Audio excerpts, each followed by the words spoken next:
നമസ്കാരം ശ്രോതാക്കളെ. സരസകവി മൂലൂരിൻ്റെ പാദമുദ്രകൾ എന്ന ഗ്രന്ഥത്തിന് PS ബിന്ദു നൽകിയിരിക്കുന്ന അവതാരിക. മലയാള സാഹിത്യത്തിൻ്റെ നടക്കൽ കിടന്ന വൈകൃതങ്ങൾ സമസ്തവും തൂത്തുവാരിക്കളഞ്ഞ് സരസ്വതി ക്ഷേത്രത്തിൽ എല്ലാവർക്കും കയറി മണിയടിച്ചു തൊഴാമെന്ന് വരുത്തി തീർത്ത സരസകവി മൂലൂർ S പത്മനാഭ പണിക്കരെ കൈരളി ഭക്തന്മാർക്ക് യാതൊരു തരത്തിലും വിസ്മരിക്കാൻ കഴിയുകയില്ല. പ്രൊഫസർ ജോസഫ് മുണ്ടശ്ശേരി. ശ്രീമതി പിങ്കി ശ്രീധർ 2020 അതേ മഹാകവിയെക്കുറിച്ച് എഴുതുമ്പോൾ ചരിത്രം കൂടുതൽ തീക്ഷ്ണവും സംഘടിതവുമാകുന്നു. നിലനിൽപ്പിനായുള്ള മനുഷ്യവർഗത്തിൻ്റെ പോരാട്ടത്തിൽ ഇന്ന് നമുക്ക് തീവ്ര ശോഭ നൽകുന്ന ഈ വഴി ആവശ്യമുണ്ട്. 16 അധ്യായങ്ങളിലായി ചിറക് വിടർത്തി നിൽക്കുന്ന ചരിത്ര ജീവിതം ഓരോ മനുഷ്യൻ്റെയുമാണ്. കാരണം കവിയുടെ പോരാട്ടം ചൂഷണരഹിതമായ ഒരു ലോകത്തിൻ്റെ സൃഷ്ടിക്ക് വേണ്ടിയായിരുന്നു. അവിടെ നിലയില്ലാത്ത മനുഷ്യരുടെ ജീവിക്കാനുള്ള അവകാശത്തെ അദ്ദേഹം സംബോധന ചെയ്തു.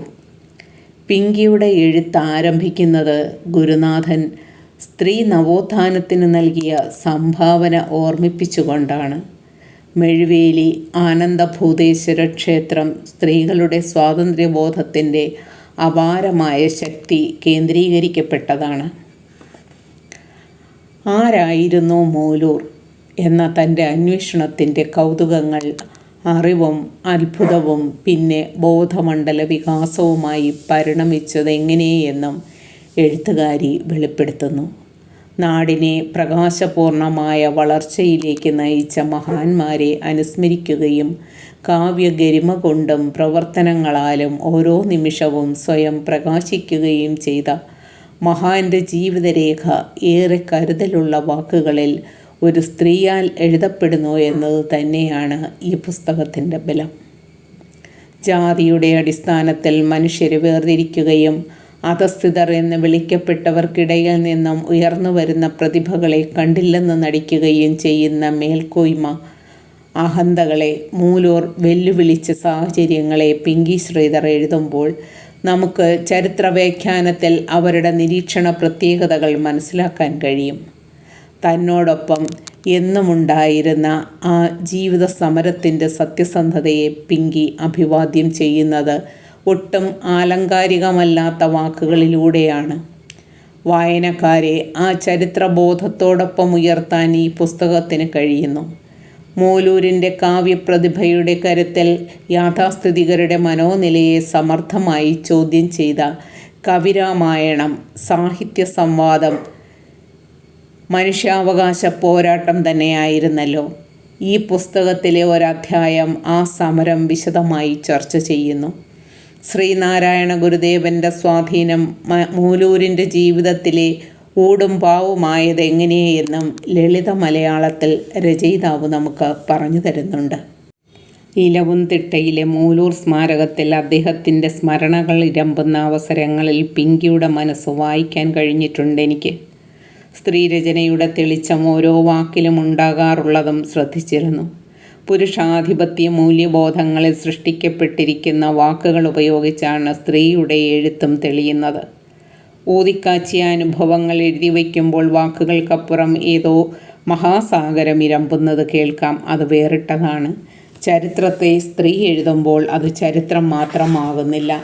അധികാര ഘടനയിലും സാമൂഹിക ബന്ധങ്ങളിലും ഉണ്ടാകുന്ന മാറ്റം സമാന്തര സ്ത്രീ ചരിത്രമായി തന്നെ വികസിക്കുന്ന രീതിയിലേക്ക് മാറുന്നു.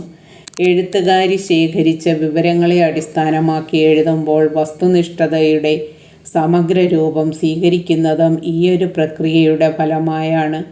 പിങ്കിയുടെ രചനാരീതി കേരളത്തിൻ്റെ അക്കാലത്തെ സാമൂഹിക ജീവിതത്തെ കൂടി ഈ കൃതിയിൽ പ്രശ്നവൽക്കരിക്കുന്നു.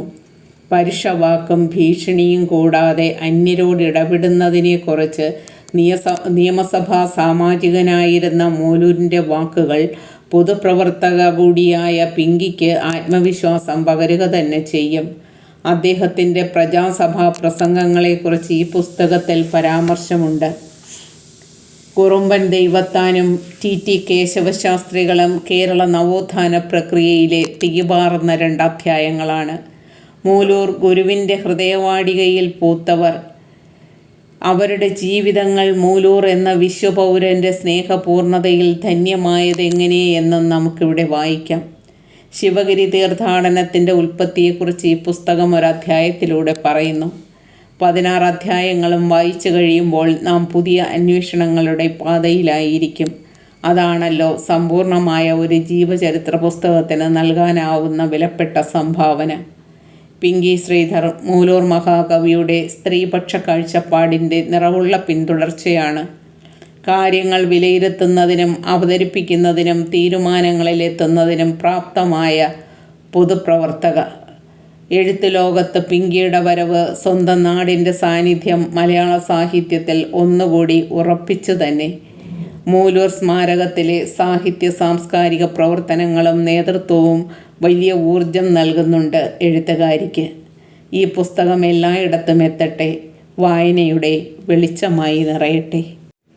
അധ്യായം 1. പിടിയരിപ്പണം കൊണ്ടൊരു ക്ഷേത്രം. സ്വാതന്ത്ര്യം തന്നെ അമൃതം, സ്വാതന്ത്ര്യം തന്നെ ജീവിതം, പാരതന്ത്ര്യം മാനികൾക്ക് മൃതിയേക്കാൾ ഭയാനകം. സ്വാതന്ത്ര്യത്തിനു വേണ്ടിയുള്ള പോരാട്ടങ്ങൾ തന്നെയായിരുന്നു കേരള ചരിത്രത്തിൽ നാം കണ്ടിട്ടുള്ള സാമൂഹ്യ വിപ്ലവങ്ങളൊക്കെയും. ക്ഷേത്രപ്രവേശനത്തിനും സാമൂഹിക സ്വാതന്ത്ര്യത്തിനും വേണ്ടിയുള്ള പോരാട്ടങ്ങൾക്ക് നേതൃത്വം നൽകിയ പല മഹാന്മാരുടെയും പേരുകൾ നമുക്ക് സുപരിചിതമാണ്. സ്വാമി വിവേകാനന്ദൻ ഭ്രാന്താലയമെന്ന് വിശേഷിപ്പിച്ച കേരളത്തിൽ നിലനിന്നിരുന്ന അന്ധവിശ്വാസങ്ങൾക്കും അനാചാരങ്ങൾക്കുമെതിരെ പടപൊരുതിയ മഹാന്മാരുടെ പേരുകളുടെ കൂട്ടത്തിൽ പ്രോജ്വലിച്ചു നിൽക്കുന്ന പേരാണ് സരസകവി മൂലൂർ. കേരള നവോത്ഥാന ചരിത്രത്തെയും സ്ത്രീതുല്യതയെയും പറ്റിയൊക്കെ ഏറെ ചർച്ച ചെയ്യപ്പെടുന്ന ഈ കാലത്ത് സരസകവിയുടെ പാദമുദ്രകൾ തേടിക്കണ്ടെത്തി ഒരു പുസ്തകരചന നടത്തുമ്പോൾ ഒരു നൂറ്റാണ്ടിനപ്പുറം അസ്വാതന്ത്ര്യത്തിൻ്റെ വേലിക്കെട്ടുകളിൽ തളച്ചിട്ട ജീവിതങ്ങളുമായി കടന്നുപോയ ഒരുപാട് സ്ത്രീകളുടെ മുഖങ്ങൾ സങ്കല്പിക്കാതിരിക്കുവാൻ കഴിയുന്നില്ല. മനുഷ്യരായി ജനിച്ചിട്ടും മൃഗങ്ങളെപ്പോലെ കഴിയേണ്ടി വന്നിരുന്ന ഒരു ജനതയുടെ, പ്രത്യേകിച്ച് ആ കാലഘട്ടത്തിലെ സ്ത്രീകളുടെ ഉള്ളിൽ പാരതന്ത്ര്യത്തിൻ്റെ ചങ്ങലകൾ അറുത്തുമാറ്റുന്നതിനു വേണ്ടി ആവേശത്തോടെ പുകയുന്ന ഒരു കനലുണ്ടായിരുന്നു എന്ന് മനസ്സിലാക്കിയ വ്യക്തിയായിരുന്നു മൂലൂർ എസ് പത്മനാഭ പണിക്കർ. മെഴുവേലി എന്ന പ്രശാന്ത സുന്ദരമായ ഗ്രാമത്തിൽ നവോത്ഥാന നായകനായ മൂലൂരിൻ്റെ പ്രവർത്തനങ്ങൾ വിജയത്തേരിൽ മുന്നേറിക്കൊണ്ടിരിക്കുന്ന കാലം. മെഴുവേലിയിലെയും സമീപ പ്രദേശങ്ങളിലെയും സ്ത്രീകളുടെ കൂട്ടായ്മകളിൽ മൂലൂർ പങ്കെടുക്കാറുണ്ടായിരുന്നു. അവിടെ കൂടിയ സ്ത്രീകൾ അദ്ദേഹത്തോട് പരമപ്രധാനമായ ഒരാവശ്യമുന്നയിച്ചു. അന്ന് അവർണർക്ക് ഉത്തമദേവന്മാരെ പ്രതിഷ്ഠിച്ചിട്ടുള്ള ക്ഷേത്രങ്ങളിൽ പ്രവേശിക്കുന്നതിനോ ആരാധന നടത്തുന്നതിനോ അധികാരമില്ലായിരുന്നു. സവർണാധിപത്യത്തിൽ കഴിഞ്ഞിരുന്ന ക്ഷേത്രങ്ങളിൽ കീഴ്ജാതിക്കാർക്ക് പ്രവേശനമുണ്ടായിരുന്നില്ല. എങ്കിൽ കൂടി അവർ അധ്വാനിച്ചുണ്ടാക്കുന്ന വിളകളുടെ പങ്കുകൾ അവിടെ സമർപ്പിച്ച് തിരിച്ചു പോരണം എന്ന ഒരു ചടങ്ങ് നിർവിഘ്നം നടക്കുന്നുണ്ടായിരുന്നു. ഇങ്ങനെ ചെയ്തു പോരുന്ന സ്ത്രീകൾക്ക് ഇരുട്ടിൻ്റെ മറവിൽ തമ്പുരാക്കന്മാരുടെ പീഡനവും. ഇതിനി ഞങ്ങൾക്ക് സഹിക്കാൻ വയ്യ, ഞങ്ങൾക്കും വേണം ഒരു ക്ഷേത്രം. ആവശ്യം കേട്ട മൂലൂർ, ക്ഷേത്രമൊക്കെ ഉണ്ടാക്കാം, പക്ഷേ അതിനുള്ള പണം നമ്മൾ എവിടെ നിന്ന് കണ്ടെത്തും? സ്ത്രീകൾ ഒരേ സ്വരത്തിൽ ഉത്തരം നൽകി. ഇന്നു മുതൽ ഞങ്ങൾ പിടിയരി കൂട്ടിവെച്ച് അതിനുള്ള പണം സമ്പാദിക്കും. പിടിയരി പണം കൊണ്ടൊരു ക്ഷേത്രം നിർമ്മിക്കുവാൻ അന്നത്തെ സ്ത്രീകൾ ധൈര്യം കാട്ടിയത് മൂലൂർ എസ് പത്മനാഭ പണിക്കർ എന്ന ധീരനായ നേതാവിനോടുള്ള വിശ്വാസത്തിൻ്റെ കൂടി പ്രതീകമാണ്. മെഴുവേലി ആനന്ദഭൂതേശ്വരൻ ക്ഷേത്രത്തിൻ്റെ ചരിത്രത്തിൽ അവകാശ പോരാട്ടങ്ങൾക്ക് വേണ്ടി പൊരുതാൻ വെമ്പൽ കൊണ്ടിരുന്ന ഒരു കൂട്ടം സ്ത്രീകളുടെ ശക്തി കൂടിയുണ്ടെന്ന് വളരെ അഭിമാനത്തോടെ ഓർക്കട്ടെ. മേൽമുണ്ട് ധരിക്കുന്നതിനും മുക്കുത്തി അണിയുന്നതിനും എല്ലാ സ്ത്രീകൾക്കും കഴിയണമെന്ന് വാദിക്കുകയും അതിനുവേണ്ടി പൊരുതുകയും ചെയ്ത ആറാട്ടുപുഴ വേലായുധപ്പണിക്കരുടെയും അന്തഃപുരമായ കാരാഗൃഹത്തിൽ നിന്നും സ്വയം വെളിയിൽ വന്ന് സ്വന്തം കാലിൽ നിന്നുകൊണ്ട് സൽസ്വഭാവത്തെ കാത്തു സൂക്ഷിക്കുന്നവളാകണം യഥാർത്ഥ വനിത എന്ന് പറഞ്ഞ ശ്രീനാരായണ ഗുരുവിൻ്റെയും പാതയിൽ തന്നെ സ്ത്രീ നവോത്ഥാനത്തിനു വേണ്ടി പോരാടിയ നവോത്ഥാന നായകനായിരുന്നു സരസകവി മൂലൂർ എസ് പത്മനാഭ പണിക്കർ.